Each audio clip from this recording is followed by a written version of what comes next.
Now, I think this is one of the most important things that I really wanted to ask, and I think you are the person who can explain this thing much better. Now, today we find the problem of crisis of meaning, and we know to completely move this problem to like it is because of modernity or it is because of capitalism is a bit problematic. So, what is your take upon this? Well, yes, you're very right. We are in a crisis of meaning. People speak of the post-truth world, right? Especially here in the United States, after Trump made mincemeat out of anything we could call true versus false, and so on. Anything he didn't like, he called fake news. Anything he did like, he called true. Whether it was true or not, it didn't matter, you know. And if truth had to do with human subjectivity, as Trump thinks it does, you know, whatever he feels is true, whatever he doesn't like is not true, uh, and, uh,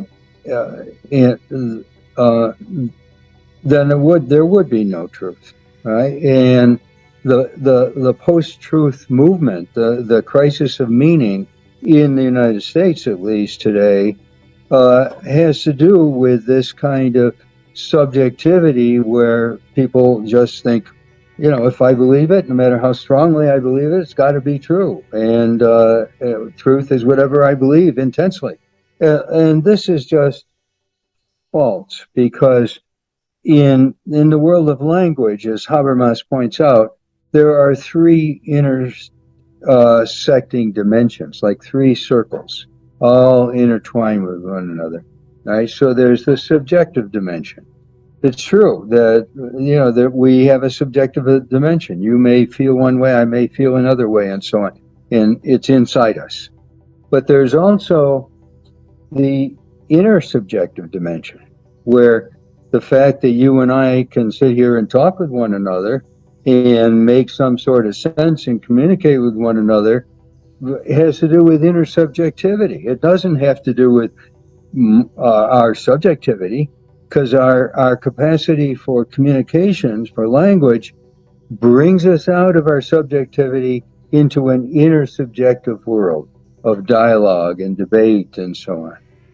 But then language also presupposes a third dimension, the dimension of objectivity. And so the intersubjective, the objective, and the subjective are all intertwined and inseparable within language. Language gives us these three dimensions as presuppositions.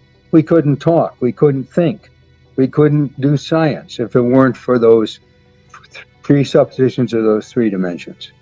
And so the crisis of meaning is a crisis of people clinging to just one of those three dimensions and ignoring the other two and saying, oh, whatever I believe, you know, whatever I think, and I just don't like this and that. And that's just, it's in terms of growth and maturity, that's childishness, right? And many of the people in the United States who cling to that are intellectually immature and spiritually, in terms of growth psychologically, they're also immature.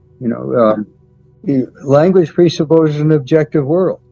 That's why in my example before, I say I have two hands, I don't have three hands. And even though my language and my way of talking is conventional, all language is conventional, language presupposes it makes sense to you. It makes sense to another person when I say I have two hands and not three hands. That's the objective component of the triangle of intersecting realities that make up the linguistic world that we live in.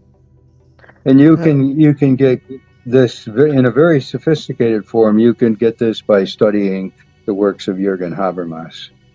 Jürgen Habermas. Yeah. Okay, but there are some philosophers who say that there is no such thing as absolute truth or the truth is something like a fiction or fantasy. So what do you say to them? Well, you mean you're Like the existentialism.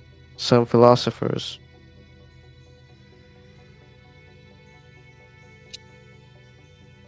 Uh, Existentialism is a large movement that has many different philosophers in it. Gabriel Marcel, who understood himself as a religious existentialist, is very different than Jean-Paul Sartre, who says who does not deny truth, but he insists that freedom is an absolute, and therefore, if freedom is as absolute as he says it is, it can that can be used to call into question truth. But yeah, uh, there, we human beings are in a growing process, an intellectual growing process, right?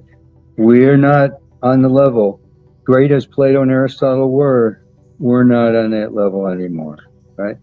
Great as St. Augustine, great as St. Thomas Aquinas was, we're not on that level. We've moved beyond, right? And now we're in a level where the best philosophers and thinkers, from Noam Chomsky to Jürgen Habermas to Steven Pinker, they're articulating something beyond the skepticism of the existentialists or the metaphysical skepticism of the postmoderns.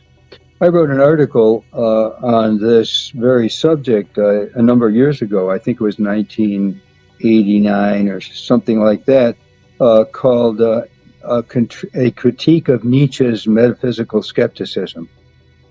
And Nietzsche, are you familiar with the philosopher Nietzsche, Friedrich Nietzsche, German Yes, Friedrich philosopher? Nietzsche, German philosopher, yes.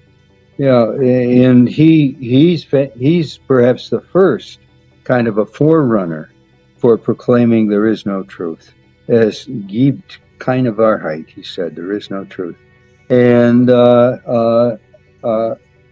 in my article, I show that he gets to his conclusion because he cannot give up metaphysical presuppositions that have to do with an assumption that there is an absolute truth out there, right? He gathers up this absolute truth.